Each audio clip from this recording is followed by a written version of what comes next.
Assalamualaikum warahmatullahi wabarakatuh. Kami dari Fakultas Hukum. Di sini kami akan menjelaskan tentang terminologi dari mata kuliah Perbandingan Hukum Pidana. Selamat menyaksikan. Terminologi dari perbandingan hukum di Inggris banyak menggunakan istilah komparatif. Di antaranya comparative law, the study of laws, atau comparison of laws, comparative jurisprudence, dan ada pula foreign law. Semua ini sama artinya, yaitu perbandingan hukum. Tetapi sejak 1946, istilah comparative law lebih banyak digunakan, yaitu adapun Rudolf de Schlesinger menggunakan kata comparative law dalam bukunya yang berjudul Comparative Law Cases and Materials, bahwasanya comparative law atau hukum komparatif adalah metode untuk melakukan investigasi agar memperoleh pengetahuan dan informasi yang lebih dalam tentang materi hukum yang berbeda. Hukum komparatif bukan seperangkat aturan dan prinsip hukum, bukan cabang hukum pula. Hukum komparatif ini atau comparative law adalah teknik atau cara kerja pada elemen aktual hukum asing dalam masalah hukum. Hukum komparatif sebagai sebuah pendekatan yang menyeratkan untuk lebih memahami objek atau masalah yang diteliti lebih dalam dan terukur. Atas dasar itu, para sarjana menggunakan istilah metode hukum komparatif atau comparative law ini bukan dengan istilah hukum studi banding untuk menetapkan tata cara atau metode dalam melakukan pekerjaan penelitian komparatif. Komparatif dibuat untuk masing-masing elemen atau kumulatif dan juga dapat digunakan pada berbagai sistem atau subsistem hukum yang berlaku di negara lain atau secara lintas sektoral dengan berbagai sistem hukum kelompok masyarakat yang berbeda-beda. Berdasarkan hal tersebut, maka definisi dari hukum komparatif atau comparative law ini adalah suatu proses untuk mencari dan menggali serta menyelaraskan bentuk hukum berdasarkan pendekatan kegunaan dan kemanfaatan serta penyelesaian masalah termasuk unsur-unsur dan persamaan serta perbedaan dalam perbandingan hukum. Perbandingan hukum adalah cabang ilmu hukum yang membandingkan sistem hukum dari berbagai negara. Salah satu terminologi penting dalam perbandingan hukum adalah droit comparé. Droit comparé berasal dari Prancis. Prancis memiliki sejarah panjang dalam bidang hukum dan selalu menunjukkan minat besar dalam memahami hukum di berbagai negara. Droit berarti hukum dalam bahasa Prancis, sementara comparé mengacu pada perbandingan. Jadi, secara harfiah, droit comparé berarti perbandingan hukum. Istilah ini berasal dari bahasa Prancis dan secara harfiah berarti hukum yang dibandingkan. Droit comparé melibatkan studi tentang sistem hukum dari berbagai negara untuk memahami persamaan, perbedaan, dan pengaruh antar mereka. Droit comparé pertama kali digunakan di Prancis pada abad ke-19 oleh ahli hukum terkemuka yaitu Montesquieu.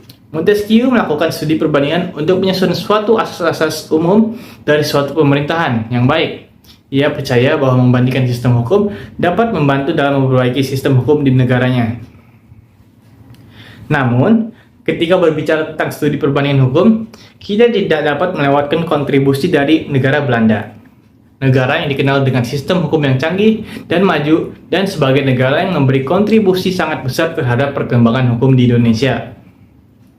Di Belanda, ada terminologi rechtverhelging. Kata recht berarti hukum dalam bahasa Belanda dan helging mengacu pada perbandingan atau persamaan.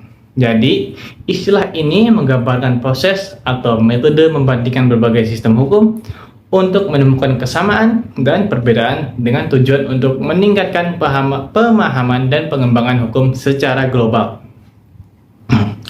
Terakhir, kita memiliki derecho comparado. Derecho comparado adalah istilah dalam bahasa Spanyol yang mengacu pada perbandingan hukum. Sejarah asal mula istilah ini tidak begitu jelas, tapi istilah ini digunakan secara luas dalam dunia hukum, terutama di Spanyol dan Amerika Latin, karena banyak berbagai negara yang menggunakan bahasa yang sama, yaitu bahasa Spanyol. Ya, yang selanjutnya yaitu mengenai perbandingan hukum dalam terminologi bahasa Jerman. Nah, dalam bahasa Jerman, perbandingan hukum itu disebut dengan istilah Rechtsvergleichung. atau ada juga yang menyebutkan dengan istilah Vergleichende Rechtslehre. yang mana keduanya ini memiliki arti yang sama, yaitu hukum perbandingan. Sumber hukum yang paling utama dan pertama dalam sistem hukum Jerman adalah perundang-undangan. Bentuk undang-undang dalam sistem hukum ini terdiri dari dua bentuk. Yang pertama yaitu undang-undang yang telah dikodifikasikan dan undang-undang yang belum dikodifikasikan. Pentingnya kedudukan dari pembentuk undang-undang dapat dilihat dengan keadaan berupa menempati kedudukan yang sentral dan paling baik guna dalam mengatur masyarakat yang memiliki keanekaragaman kebutuhan dan kepentingan. Di samping perundang-undangan, sistem hukum Jerman juga mengenal sumber hukum lain, yaitu hukum kebiasaan, jurisprudensi, ilmu hukum, asas hukum, dan penafsiran hukum. Nah, hukum kebiasaan ini memiliki kedudukan yang tidak dominan dalam sistem hukum Jerman. Walaupun memiliki kedudukan yang tidak dominan, sistem hukum Jerman masih menerapkan hukum kebiasaan. Kemudian, jurisprudensi juga memiliki peran penting sebagai sumber hukum dalam bentuk menilai pandangan-pandangan orang yang selalu kabur yang ditimbulkan oleh paham positivisme. Dalam perkembangan hukum dewasa ini, jurisprudensi juga berkedudukan sebagai sumber hukum dalam sistem hukum Jerman. Lalu yang selanjutnya yaitu perbandingan hukum dalam terminologi bahasa Indonesia. Perbandingan hukum itu sendiri terdiri dari dua kata, yaitu perbandingan dan hukum. Perbandingan dalam KBB itu berasal dari kata banding, yang berarti persamaan. Selanjutnya, membandingkan yang mempunyai arti mengadu dua hal untuk diketahui perbandingannya. Jadi, perbandingan itu diartikan sebagai selisih persamaan. Lalu, hukum dalam KBBI adalah peraturan atau adat yang secara resmi dianggap mengikat yang dikukuhkan oleh penguasa atau pemerintah. Jadi, perbandingan hukum itu merupakan metode penyelidikan untuk menemukan unsur-unsur yang sama dan berbeda dalam suatu bidang ilmu hukum. Di dalam Black's Law Dictionary dikemukakan bahwa comparative jurisprudence ialah the study of principles of legal science by the comparison of various systems of law, atau berarti suatu studi mengenai prinsip-prinsip ilmu hukum dengan melakukan perbandingan berbagai macam sistem hukum. Kemudian, seperti yang dikemukakan oleh Dr. G. Gaydens Bourgeois, perbandingan hukum pidana adalah metode perbandingan yang diterapkan pada ilmu hukum. Perbandingan hukum bukanlah ilmu hukum, melainkan hanya suatu metode studi, suatu metode untuk meneliti sesuatu, suatu cara kerja, yakni perbandingan. Apabila hukum itu terdiri atas perangkat peraturan, maka jelaslah bahwa hukum perbandingan itu tidak ada. Metode untuk membanding-bandingkan aturan hukum dari berbagai sistem hukum tidak mengakibatkan perumusan-perumusan aturan-aturan yang berdiri sendiri dalam artian tidak ada aturan hukum perbandingan. Hayati Hartono SH dalam bukunya Kapita Selecta Perbandingan Hukum tahun 1982 menyatakan perbandingan hukum adalah suatu metode penyelidikan, bukan suatu cabang ilmu hukum, sebagaimana seringkali menjadi anggapan sementara orang-orang.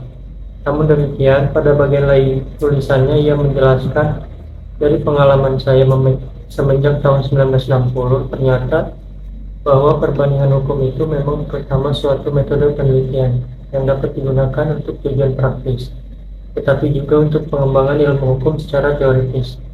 Akan tetapi, sebagaimana juga lain-lain metode penelitian, perbandingan hukum itu harus dilakukan dengan cara-cara dan landasan-landasan pemikiran yang tertentu, sehingga akhirnya memang timbul suatu disiplin hukum yang mandiri. Lebih lanjut, Profesor Sunaryati Hartono menjelaskan bahwa jika kita sudah lama menggunakan metode perbandingan hukum, yaitu di bidang hukum antar golongan. Tetapi kini perbandingan hukum tidak hanya dipakai dalam bidang-bidang ilmu hukum yang menyangkut lebih dari satu sistem hukum, seperti hukum perdata internasional dan hukum antar golongan. Sebab kini metode perbandingan hukum juga dipakai dalam pembahasan hukum pidana, hukum konstitusional, hukum pemburuan, hukum tanah, hukum internasional. Pendeknya, kini metode perbandingan hukum telah dipakai di segala bidang hukum untuk memperluas hukum kita. Baik, selanjutnya ada dari Profesor Dr. Barda Nawawi. Profesor Dr. Barda Nawawi adalah seorang ahli hukum Indonesia yang telah memberikan kontribusi penting dalam pengembangan ilmu hukum di Indonesia. Salah satu karyanya yang terkenal adalah tentang perbandingan hukum. Profesor Barda berpendapat perbandingan hukum adalah ilmu pengetahuan yang mempelajari dua atau lebih sistem hukum dengan mempergunakan metode perbandingan. Profesor Barda menarik kesimpulan bahwa perbandingan hukum merupakan suatu ilmu pengetahuan yang berdiri sendiri, dan dalam bukunya terdapat pada halaman 9, kalau teman-teman mempunyai bukunya, terdapat 3 kesimpulan dari pendapat para ahli yang beliau simpulkan, yaitu pertama, perbandingan hukum bukan suatu cabang hukum, bukan suatu perangkat peraturan. Yang kedua, perbandingan hukum merupakan cabang ilmu hukum. Dan yang terakhir, perbandingan hukum merupakan metode penelitian. Dan dalam buku tersebut, ada pun penjelasan singkat tentang pandangan Profesor Barda tentang perbandingan hukum. Yang pertama, perbandingan hukum tidak mempunyai objek tersendiri, tetapi mempelajari hubungan-hubungan sosial yang telah menjadi objek studi dari cabang-cabang hukum yang telah ada. Jadi lebih merupakan suatu metode keilmuan atau penelitian dalam memahami objek hukum.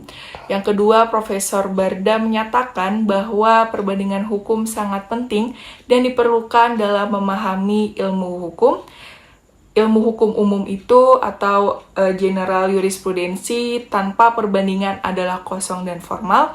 Sebaliknya, perbandingan hukum tanpa ilmu hukum umum adalah buta dan tidak dapat membeda-bedakan.